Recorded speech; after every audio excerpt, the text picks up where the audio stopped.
Assalamualaikum warahmatullahi wabarakatuh.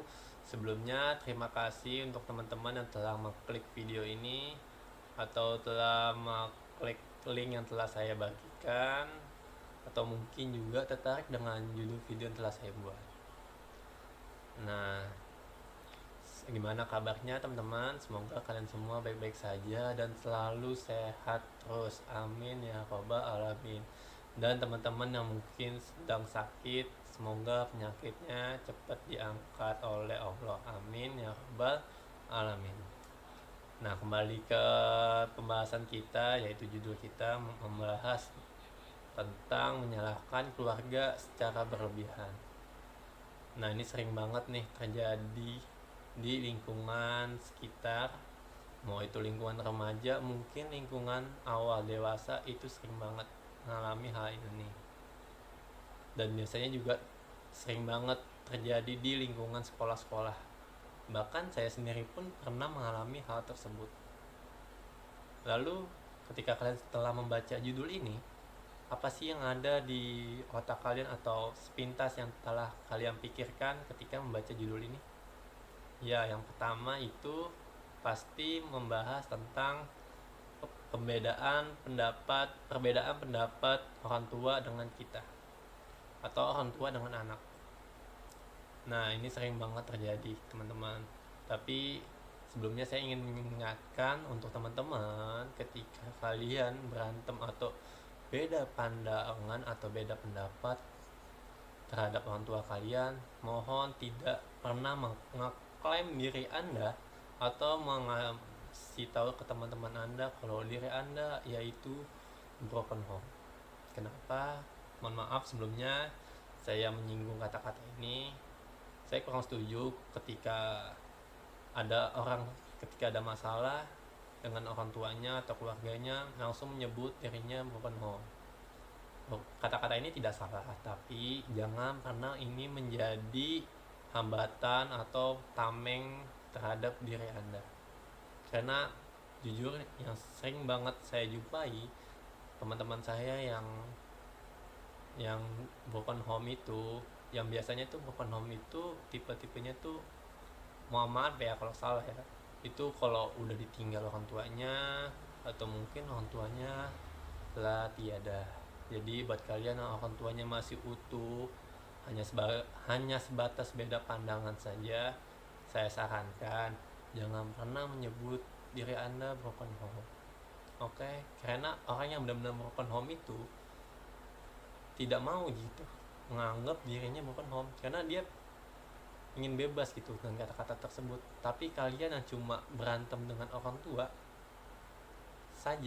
saja loh, cuma berantem dan tidak pisah, tapi kalian selalu menyebut diri Anda broken home. Harusnya sih kalian malu sama orang yang benar-benar merasakan yang namanya broken home tersebut. Jadi stop menyalahkan diri Anda atau menyebut diri Anda broken home kalau masih utuh. Buat kalian yang udah tidak utuh atau udah pisah, saya doakan kalian semangat terus, semangat dan selalu diberikan kekuatan. Amin ya rabbal alamin. Next, lanjut ke pembahasan tadi. Yang tadi itu kan kita ngebahas perbedaan pendapat. Ya, kita sering banget berbeda pendapat dengan orang tua. Akan tapi perbedaan pendapat ini jangan pernah membuat hubungan keluarga Anda itu retak, atau yang seperti judul tadi, menyalahkan keluarga Anda. Nah, sebelum kita membahas ini, kita harus tahu dulu nih, kenapa kita beda pandangan dengan orang tua kita, dan mengapa kita selalu berdebat dengan orang tua kita. Kita cari tahu dulu asal-usulnya, kenapa orang tua kita melakukan hal itu atau memiliki pandangan itu. Bisa jadi latar belakangnya, mungkin dulu ketika dia seumuran kita, dia juga pernah mengalami, dan mungkin dia ingin mencegah hal tersebut. Jadi dia tidak ingin seperti dia yang pernah mengalami hal tersebut. Nah, kan yang jadi permasalahan kan mungkin zaman kita sama zaman orang tua kita berbeda, ya kan? Nah, kita juga harus menjelaskan perbedaan zaman tersebut. Jadi untuk solusinya, mungkin ini bukan solusi yang tepat ya, tapi sedikit membantu kalian, yaitu ketika kita beda pendapat, pertama yang tadi sudah saya jelaskan, kita cari tahu dulu nih asal usulnya kenapa orang tua kita seperti itu. Kalau kalian malu bertanya ke orang tua atau mungkin salah satu orang tua kalian, tanya aja mungkin keluarga besar atau mungkin kakak kalian yang mungkin saja sudah tahu, atau om atau tante kalian.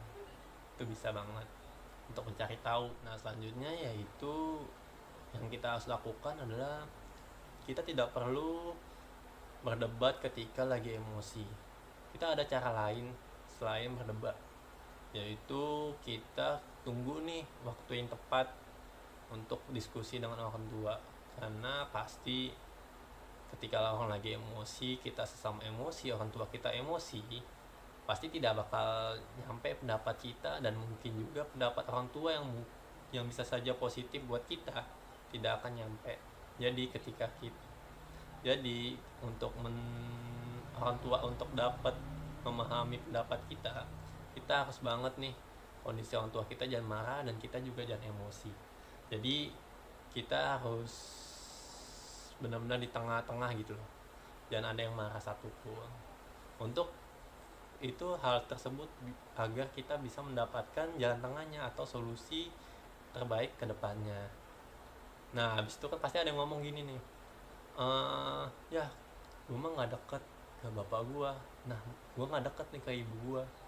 Nah buat kalian yang hadapin hal itu, mungkin kalian bisa saja ngobrol terlebih dahulu dengan orang tua kalian yang sedikit lebih dekat.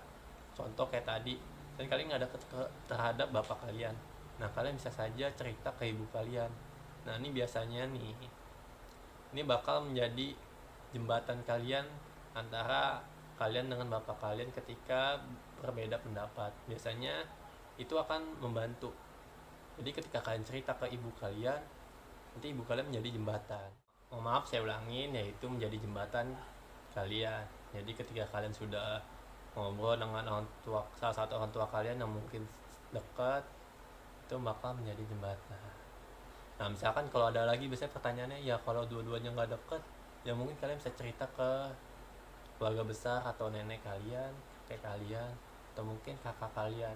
Jangan pernah permasalahan ini dipendam sendirian, itu tidak akan menolong sama sekali. Nah selanjutnya yaitu sifat. Nah ini sering banget nih perbedaan sifat antara orang tua dengan anak. Kita sering banget mempermasalahkan orang tua kita yang terlalu sifatnya mungkin sedikit berlebihan atau tidak menyenangkan untuk kita.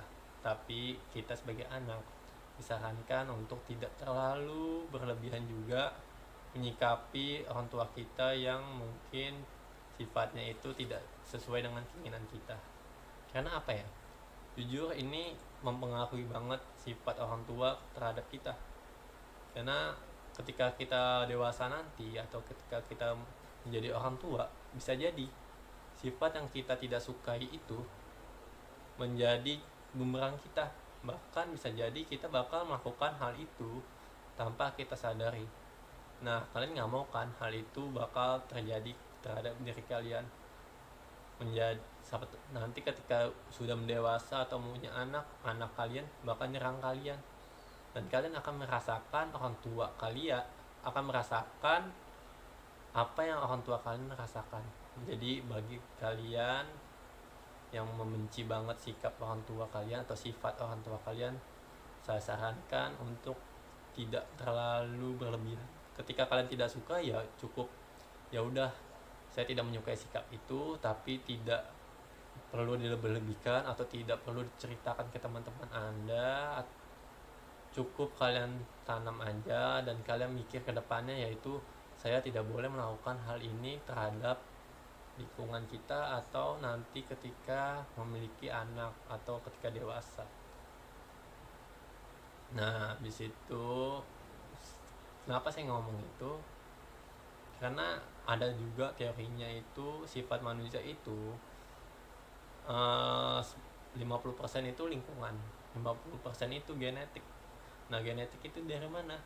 Nah iya, dari orang tua kita. Makanya hati-hati nih yang suka banget membenci sikap atau sifat orang tua kita, itu bisa jadi bumerang. Terakhir untuk video ini saya ingin mengingatkan untuk anda untuk coba kalian pikirkan kembali, apakah kalian pantas untuk membenci keluarga kalian, sedangkan keluarga kalian memberikan banyak hal dari segi aspek yang entah kalian ingat atau anda lupa, yaitu pertama, karakter kalian itu sebenarnya atau sifat kalian itu sebelumnya itu terbentuk oleh orang tua kalian.